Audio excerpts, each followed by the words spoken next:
Hello everybody, welcome to my YouTube channel. मैं हूं साजिद आरई और आज के इस लेक्चर में हम सीखेंगे इंटरेक्टिव फिल टूल का part 2। So without any further delay let's get started.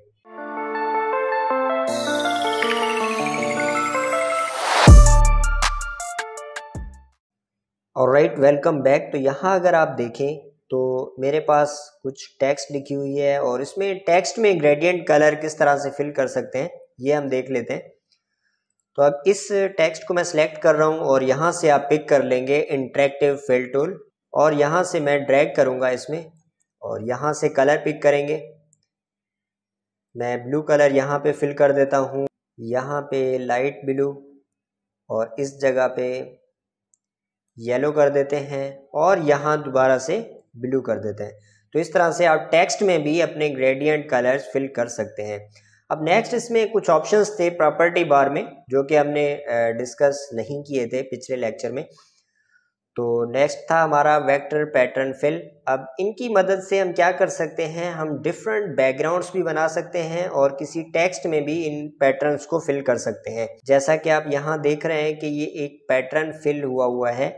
तो ये इस तरह का पैटर्न हम कैसे फिल कर सकते हैं, सबसे पहले तो आपने ये टेक्स्ट सेलेक्ट करनी है और आप बेसिक इसमें ग्रेडियंट फिल करें, यहाँ से इस तरह से ड्रैग करें और अब चले जाएं ये थर्ड ऑप्शन पे। इसमें लिखा हुआ है वेक्टर पैटर्न फिल और जैसे ही आप इस पे क्लिक करेंगे तो यहाँ पे आपको डिफरेंट पैटर्न्स मिलेंगे। तो यहाँ से आप कोई सा भी एक पैटर्न चूज कर लें, जैसा कि ये है, या इसमें आपको डिफरेंट रिजल्ट मिलेगा। अगर ये कर रहे हैं तो इसमें डिफरेंट रिजल्ट मिलेगा। अब ये वही है जो यहाँ पे फिल हुआ है। अब इसमें डिफरेंट हमें इसलिए नज़र आ रहा है कि यहाँ पे होता ये है कि ये जैसे जैसे आप इसको उठा के मैं यहाँ रख रहा हूँ, अब जैसे जैसे आप इसको मज़ीद ड्रैग करेंगे तो ये आपका पैटर्न जो होता है इसकी साइज़ बढ़ जाती है और जैसे जैसे आप इसकी साइज़ कम करेंगे ये पैटर्न की साइज़ भी कम होती जाएगी। तो इस तरह से आप ये पैटर्न फिल कर सकते हैं। अब चलते हैं नेक्स्ट, ये देखते हैं कि इस तरह के बैकग्राउंड्स हम किस तरह से बना सकते हैं। तो यहाँ पे मेरे पास एक रेक्टेंगल ड्रॉ हुआ है और मैं इंटरेक्टिव फिल टूल ले रहा हूँ। इसमें सबसे पहले तो एक बेसिक ग्रेडियंट फिल कर रहा हूँ इस तरह से, तो ये फिल हो गया। अब चलते हैं थर्ड ऑप्शन में वेक्टर पैटर्न फिल में और यहाँ पे डिफरेंट इन्होंने पैटर्न्स दिए हुए हैं। तो इस पैटर्न को आप सिलेक्ट करें और यहाँ पे आप जैसे जैसे इसको मज़ीद ड्रैग करेंगे तो इस तरह से आपका ये पैटर्न फिल होता जाएगा, यहाँ इस तरह से। तो यहाँ पे ये प्रॉपर्टी बार में कुछ और ऑप्शंस भी आ रहे हैं, ये इसकी सेटिंग के लिए है। अब यहाँ अगर आप देखें तो इसमें लिखा हुआ है मिरर टाइल्स हॉरिजॉन्टली। अगर आप इस पे चेक कर दें तो ये इसकी मिरर कॉपी बनती जाएगी इसके साथ में। यहाँ देखें, अगर मैं अनचेक कर रहा हूँ तो इसका रिजल्ट डिफरेंट आ रहा है और चेक कर रहा हूँ तो इसकी एक मिरर कॉपी क्रिएट हो रही है हॉरिजॉन्टली। और अगर आप इस पे भी चेक कर दें तो इससे और भी आपको डिफरेंट रिजल्ट मिलेगा, यानी वर्टिकली भी इसकी एक मिरर कॉपी क्रिएट होती जाएगी। मज़ीद जो है ये डिपेंड करती है इसकी साइज़ आपकी ड्रैगिंग पे, जितनी आप मज़ीद ड्रैग करेंगे तो ये साइज़ बढ़ती जाएगी। और इसमें नेक्स्ट ऑप्शन है एक, इसकी सेटिंग में लिखा हुआ है ट्रांसफॉर्म विथ ऑब्जेक्ट। अगर तो आप इसको चेक कर देते हैं तो इससे ये होगा कि आप जैसे जैसे ऑब्जेक्ट की साइज़ को बढ़ाएंगे वैसे वैसे इस आपने जो पैटर्न दिया है उसकी साइज़ भी बढ़ती जाएगी। बट अगर आप ये कर दें कि यहाँ इसको आप कर दें अनचेक, जैसे ही आप इसे अनचेक कर देते हैं तो अब इससे होगा ये कि आप ऑब्जेक्ट को जितना भी बढ़ा लें आपके पैटर्न की साइज़ नहीं बढ़ेगी, पैटर्न उसी साइज़ में रहेगा। आई होप कि ये चीज़ आप समझ गए होंगे। तो इसी में ही कुछ और पैटर्न्स भी मौजूद हैं। अगर आप ये पैटर्न पिक कर लें तो इसमें बाय डिफ़ॉल्ट हमें ये कुछ लाइंस नज़र आ रही हैं और अगर आप इस मिरर वर्टिकली पे क्लिक करेंगे तो आपको डिफरेंट रिजल्ट मिलेगा। अगर वर्टिकली भी कर देंगे तो इस तरह का आप बैकग्राउंड क्रिएट कर सकते हैं। तो ये आप ड्रैग जितनी साइज़ पे करेंगे आपको इसकी साइज़ उतनी ही मिलेगी। इसी शेप के अंदर मैं ये बैकग्राउंड बना रहा हूँ, तो कैसे बनाएंगे, इसमें नेक्स्ट ऑप्शन है ये, इसमें तो आपको ये एक ही पैटर्न मिलेगा। अब नेक्स्ट चलते हैं इस ऑप्शन पे, इसे कहते हैं टू कलर पैटर्न फिल। अब इसमें दो कलर्स होते हैं इस पैटर्न के अंदर, एक यहाँ से बैकग्राउंड कलर होता है और दूसरा फोरग्राउंड कलर होता है।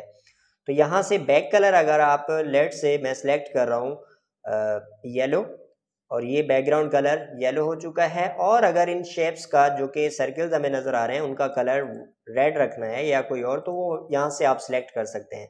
तो यहाँ से पैटर्न आप डिफरेंट रख के देखें तो इसमें यहाँ से मैं एक पैटर्न ले रहा हूँ ये। यहाँ अगर आप देखें तो इस तरह से आप एक और बैकग्राउंड बना सकते हैं। तो अब नेक्स्ट है हमारा ये टेक्सचर फिल। अब इसमें क्या होता है, डिफरेंट टेक्सचर्स होते हैं यानी नेचुरल बैकग्राउंड्स होते हैं। तो यहाँ से आपको डिफरेंट कैटेगरीज मिलेंगी, सैम्पल्स में जाएं, सैम्पल 5 में जाएं, तो यहाँ पे डिफरेंट मिलेंगे। तो ये इन ऑप्शंस को आप खुद से एक्सप्लोर कीजिएगा, इससे आप डिफरेंट बैकग्राउंड्स बना सकते हैं। ये देखें, और अगर इन दोनों ऑप्शंस को आप मिरर हॉरिजॉन्टली और वर्टिकली को चेक कर दें तो इस तरह से आप जो है आप डिफरेंट बैकग्राउंड्स क्रिएट कर सकते हैं। अब चलते हैं नेक्स्ट ऑप्शन में। इसमें होता है पोस्ट स्क्रिप्ट फिल। इसमें भी कुछ बैकग्राउंड होते हैं, तो ये वाला जो बैकग्राउंड है ये इसमें होगा। तो इस पर आप जैसे ही क्लिक करेंगे तो ये पूरी आपके पास एक लिस्ट आ रही है। तो इसमें से मैं सिलेक्ट कर रहा हूँ ये कलर बबल्स। तो इसमें आपको इस तरह का एक बैकग्राउंड मिलेगा। और अगर आप इसके नीचे अगर आएँ कलर सर्कल्स में, तो ये आपको इस तरह का बैकग्राउंड मिल जाएगा। तो नेक्स्ट ये जो भी ऑप्शंस हैं इन पे आप वन बाय वन क्लिक करके ज़रूर चेक कीजिएगा कि इससे क्या रिज़ल्ट आपको मिल रहा है। बहुत ही ज़बरदस्त आप बैकग्राउंड बना सकते हैं। अब चलते हैं नेक्स्ट पेज पे, और ग्रेडियंट टूल का इस्तेमाल करते हुए हम एक पेंसिल बनाएंगे, जो कि यहाँ पे आपको नज़र आ रही है कि इसमें ये एक पेंसिल बनी हुई है जिसमें ग्रेडियंट इस्तेमाल हुआ है। अब ये कैसे बनेगी यहाँ हम देख लेते हैं। इसमें एक नया टूल मैं इस्तेमाल करूँगा जिसे नाइफ टूल कहते हैं, जो कि यहाँ पे अवेलेबल होता है इस क्रॉपिंग टूल्स के अंदर नाइफ। अब नाइफ कहते हैं चाकू, यानी किसी छुरी को या चाकू को इस तरह से जिससे कोई भी चीज़ काटी जा सके। तो अब ये हम डिफरेंट शेप्स इससे काट सकते हैं। अब कैसे काटेंगे इसको देखते हैं। यहाँ पे सिंपली मैं एक रेक्टेंगल ले रहा हूँ ऐसे। अब इसमें मैं ग्रेडियंट फिल कर रहा हूँ, जी प्रेस कर रहा हूँ कीबोर्ड से। तो यहाँ से मैं फिल कर रहा हूँ, और इसमें यहाँ पे मैं दे देता हूँ यहाँ पे ये कलर येलो। अच्छा, इसमें एक और चीज़ मैं समझाता चलूँ। किसी भी कलर का अगर आपको लाइट कलर चाहिए हो या किसी कलर का डार्क कलर, तो यहाँ पे किसी भी कलर पे आप माउस का बटन होल्ड करें थोड़ी देर के लिए, तो आपको उसी के लाइट कलर भी मिल जाएंगे और डार्क कलर भी मिल जाएंगे। तो यहाँ से मैं इसका एक डार्क कलर ले रहा हूँ यहाँ से, और इसको मैं ड्रैग करके इस जगह पे रख रहा हूँ, और इसी का मैं लाइट कलर ले रहा हूँ यहाँ से और उसको मैं रख रहा हूँ इस जगह पे। और इस रेक्टेंगल की मैं एक कॉपी क्रिएट कर रहा हूँ। इस पॉइंट से आप पकड़ें, इस एज से पकड़ें और कंट्रोल प्रेस करें, और राइट साइड पे यहाँ जहाँ आपको ब्लू लाइन नज़र आ रही है यहाँ माउस का राइट क्लिक कर दें, तो इसकी एक कॉपी क्रिएट हो जाएगी। इसमें मैं कलर फिल कर रहा हूँ। यहाँ पे मैं रेड पे थोड़ी देर होल्ड कर रहा हूँ, तो यहाँ पे मुझे डिफरेंट कलर्स मिल रहे हैं। तो यहाँ से डार्क कलर मैं उठा रहा हूँ, यहाँ फिल कर रहा हूँ, और इसी का लाइट कलर उठा रहा हूँ, इस जगह पे फिल कर रहा हूँ। इसी शेप की मैं एक और कॉपी ले रहा हूँ। इस एज से ड्रैग करें और यहाँ राइट क्लिक कर दें, तो यहाँ से तो आप इसे सिलेक्ट करें और इंटरेक्टिव फिल टूल लें। यहाँ से डार्क ग्रीन मैं उठाऊँगा, यहाँ पे फिल करते हैं, और यहाँ पे इसका लाइट कलर मैं उठाऊँगा यहाँ से, और वो यहाँ फिल कर देंगे। और अभी आप इस शेप को तीनों को आप सिलेक्ट करें और यहाँ से इसकी आउटलाइन कर दें नन। अब इसकी हाइट मैं थोड़ी सी बढ़ा रहा हूँ इस तरह से, और इसको मैं उठा के यहाँ रख रहा हूँ ताकि हम बिल्कुल वैसी ही पेंसिल बनाएं।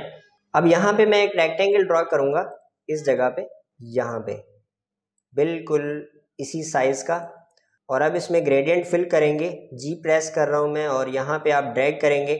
अब इसमें डिफरेंट मैं कलर फिल कर रहा हूँ। यहाँ पे ब्लैक कलर फिल कर रहा हूँ, और यहाँ पे ड्रैग करके लाइन पे ड्रॉप करें इसे वाइट, यहाँ पे ब्लैक और यहाँ वाइट। इस तरह से आप रिपीट करते जाएं।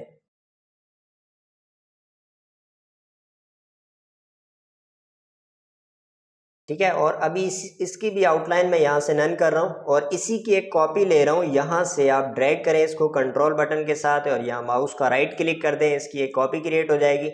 इसकी मैं थोड़ी सी साइज़ बढ़ा रहा हूँ।